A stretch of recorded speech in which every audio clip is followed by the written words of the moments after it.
नमस्कार, SBT news में आपका स्वागत है। पेश है 21 दिसंबर बुधवार दोपहर 1:15 बजे राजस्थान की 15 बड़ी खबरें। सबसे पहले नजर डालते हैं आज की हेडलाइंस पर। वरिष्ठ अध्यापक भर्ती परीक्षा शुरू, कड़ी जांच के बाद मिला प्रवेश। बीकानेर में कोहरे की चपेट में शहर और गांव, यातायात ठहरा। दुनिया भर में बढ़ रहे कोरोना के केस, राहुल को यात्रा बंद करने की सलाह। श्रीगंगानगर जिले के आधे हिस्से की बिजली गुल। 20 विधायकों ने सदन में नहीं पूछा एक भी सवाल। और अब खबरें विस्तार से सुनिए। राजस्थान लोक सेवा आयोग की ओर से वरिष्ठ अध्यापक भर्ती परीक्षा बुधवार से शुरू हो गई। परीक्षा के सब्जेक्ट को 3 ग्रुपों में बांटा गया है। इस परीक्षा के लिए 28 जिलों में 1366 परीक्षा केंद्र बनाए गए हैं। परीक्षा केंद्र पर 1 घंटे पहले और पूर्णतः जांच व मूल फोटो युक्त पहचान पत्र से सत्यापन के बाद ही अभ्यर्थियों को प्रवेश दिया गया। पुलिस के भी पुख्ता बंदोबस्त किए गए। ग्रुप ए का पहले दिन सुबह 9 से 11 बजे तक सामान्य ज्ञान एवं शिक्षा मनोविज्ञान का एग्जाम शुरू हुआ। दोपहर 2 से 4:30 बजे तक सामाजिक विज्ञान विषय की परीक्षा होगी। बीकानेर में मौसम पलटना शुरू हो गया है। शहर और गांव मंगलवार रात से बुधवार सुबह तक कोहरे की चपेट में रहे और इसी कारण नेशनल हाईवे पर गाड़ियों के पहिए थम गए। न्यूनतम तापमान में गिरावट अब तेजी से हो रही है। मौसम विभाग ने भी आने वाले दिनों में प्रदेश के कई हिस्सों में शीतलहर की चेतावनी जारी कर दी है। बीकानेर में न्यूनतम तापमान अब तक 8 से 9 डिग्री सेल्सियस के आसपास रहा था, जो मंगलवार की रात और गिर गया। तापमान में आई इस गिरावट से सर्दी का एहसास बढ़ गया है। दुनिया भर में कोरोना के बढ़ रहे केसों के चलते केंद्रीय स्वास्थ्य मंत्री मनसुख मांडविया ने राहुल गांधी से कांग्रेस की भारत जोड़ो यात्रा रद्द करने की मांग की है। केंद्रीय स्वास्थ्य मंत्री मनसुख मांडविया ने कहा कि भारत जोड़ो यात्रा में कोरोना गाइडलाइंस का सख्ती से पालन किया जाए। अगर कोविड प्रोटोकॉल का पालन करना संभव नहीं हो तो भारत जोड़ो यात्रा को देश हित में स्थगित किया जाए।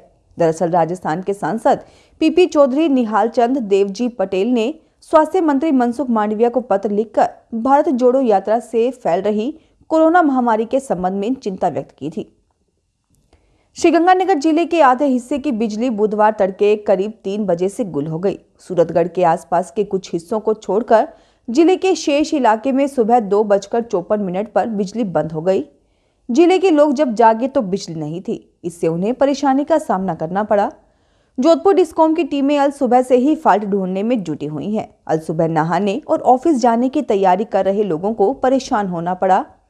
सेकंड ग्रेड टीचर भर्ती परीक्षा के लिए निकले स्टूडेंट्स भी परेशान हुए। बिजली में यह डिस्टरबेंस सूरतगढ़ श्रीगंगानगर के बीच की लाइन में आया है।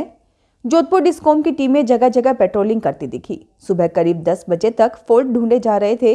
XEN सिटी VI परिहार के अनुसार सूरतगढ़ के 220 kV सब स्टेशन से निकलने वाली श्रीगंगानगर से सूरतगढ़ के बीच की लाइनों में फॉल्ट होने से बिजली गुल हुई है। राजस्थान के विधायक एक सत्र में जनता की समस्याओं से जुड़े 100 सवाल पूछ सकते हैं। 15वीं विधानसभा के 7वें सत्र का 1 साल विवादों भरा रहा।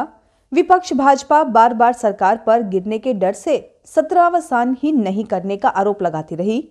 अब फिर जनवरी में बजट सत्र संभावित है। इस बीच पिछले 1 साल में 41 विधायक ऐसे भी रहे जिन्होंने 90 से अधिक सवाल पूछे। उनमें से 60% बीजेपी के हैं। सबसे अधिक 99 सवाल भी कांग्रेस के ही प्रतापगढ़ विधायक रामलाल मीणा ने पूछे। 7वें सत्र के लिए 168 विधायकों ने 8370 सवाल पूछे। भाजपा ने 2024 के लोकसभा चुनावों की तैयारियों को लेकर 204 कमजोर सीटों की पहचान की है। इन्हें कैसे जीता जाए, इसे लेकर 28-29 दिसंबर को हैदराबाद में रणनीति तैयार की जाएगी। बिहार में 21-22 दिसंबर को एक अन्य बैठक में राज्य की 40 लोकसभा सीटों की समीक्षा होगी। यहाँ 40 में से 22 सीट सामाजिक और जातीय समीकरण के लिहाज से कमजोर श्रेणी की मानी जा रही हैं। इसके अलावा दक्षिण के राज्यों से 84 सीट कमजोर मानी गई हैं। सीकर ACB टीम ने आज एक बड़ी कार्रवाई को अंजाम दिया है। टीम ने आज सीकर के खाटू श्यामजी नगर पालिका के JEN के 2 दलाल को 1 लाख रुपए की रिश्वत लेते रंगे हाथों गिरफ्तार किया है।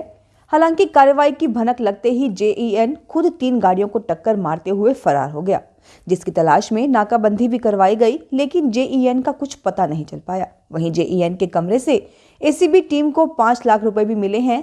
फिलहाल जांच जारी है। सीकर ACB DSP राकेश जांगिड़ ने बताया कि JEN ने उसके 16 लाख रुपए के बिल पास करने की एवज में रिश्वत की मांग की थी। हरियाणा में राहुल गांधी की भारत जोड़ो यात्रा का 3 दिन का पहला फेज शुरू हो गया है। राजस्थान हरियाणा बॉर्डर पर नूंह में भारत जोड़ो यात्रा की फ्लैग सेरेमनी हुई। राजस्थान के सीएम अशोक गहलोत की अगुवाई में हरियाणा कांग्रेस के अध्यक्ष उदय भान और भूपेंद्र हुड्डा को फ्लैग सौंपा गया। इसके बाद राहुल गांधी ने कहा कि आजकल नेताओं और जनता के बीच खाई बन गई है। यात्रा ने उस खाई को पाटने का काम किया है। राजस्थान के मुख्यमंत्री अब महीने में एक बार पूरी कैबिनेट के साथ 15 किलोमीटर पैदल जनता के बीच जाएंगे। जैसलमेर रेलवे स्टेशन को एयरपोर्ट की तरह बनाने का काम शुरू हो गया है। 110 करोड़ रुपए के बजट से रेलवे स्टेशन को 3 मंजिला बनाने के साथ साथ हेरिटेज लुक भी दिया जाएगा। एयरपोर्ट की तरह ही फूड कोर्ट, सुविधा युक्त waiting room, lift, escalator, AC और नॉन एसी रेस्ट रूम्स और साफ सफाई के लिए आधुनिक मशीन मौजूद रहेंगी। बीकानेर की एक कंपनी ने काम शुरू कर दिया है। इसमें 2 साल लगेंगे। मंडल रेल प्रबंधक गीतिका पांडे ने बताया कि सामरिक और पर्यटन की दृष्टि से महत्वपूर्ण जैसलमेर रेलवे स्टेशन का पुनर्विकास करवाया जा रहा है। राजस्थान खादी एवं ग्रामोद्योग बोर्ड जयपुर के खादी कंसल्टेंट और फैसिलिटेटर हिम्मत सिंह ने कांग्रेस लीडर राहुल गांधी से मुलाकात की। उन्होंने राहुल गांधी को खादी की डिजाइनर नेहरू जैकेट और खादी वस्त्र से बनाया हुआ साफा राजस्थानी अंदाज में भेंट किया। हिम्मत ने बताया कि राहुल को बीकानेर के खादी बुनकरों की ओर से निर्मित की गई खादी वूल कपड़े को डिजाइनर लुक दिया गया। वह प्रिंटेड कपड़े को कॉलर व जैकेट के अंदर लगाया गया है, जिसे राहुल ने काफी पसंद किया। उन्होंने खादी के साफे को नए डिजाइन में देख काफी प्रशंसा की।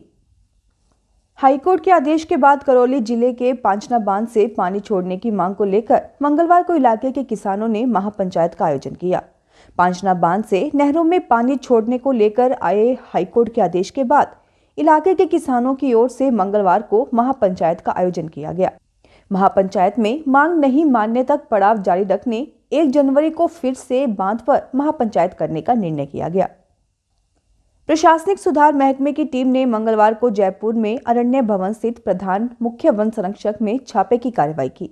इसमें 82% अफसर एवं 72% कर्मचारी गैर हाजिर मिले। यही नहीं, यहां पद स्थापित IFS अधिकारी उपस्थिति रजिस्टर का उपयोग ही नहीं कर रहे। निरीक्षण के दौरान अरण्य भवन के अधिकांश कार्यालय खाली मिले। यहां तक कि अधिकांश अधिकारी भी गैर हाजिर मिले। प्रशासनिक सुधार एवं समन्वय विभाग के उपसचिव कल्लाराम मीना की अगुवाई में अधिकारियों ने बुधवार सुबह 9:40 से 10 बजे तक अरण्य भवन में स्थित विभिन्न कार्यालयों का निरीक्षण किया। गहलोत सरकार ने सरकारी स्कूलों के विद्यार्थियों के लिए निःशुल्क ड्रेस वितरण करने की घोषणा की थी। इस घोषणा के बाद त्वरित कार्रवाई नहीं होने से स्कूलों में आधा सत्र बीतने के बाद भी बच्चों को ड्रेस उपलब्ध नहीं हो पाई।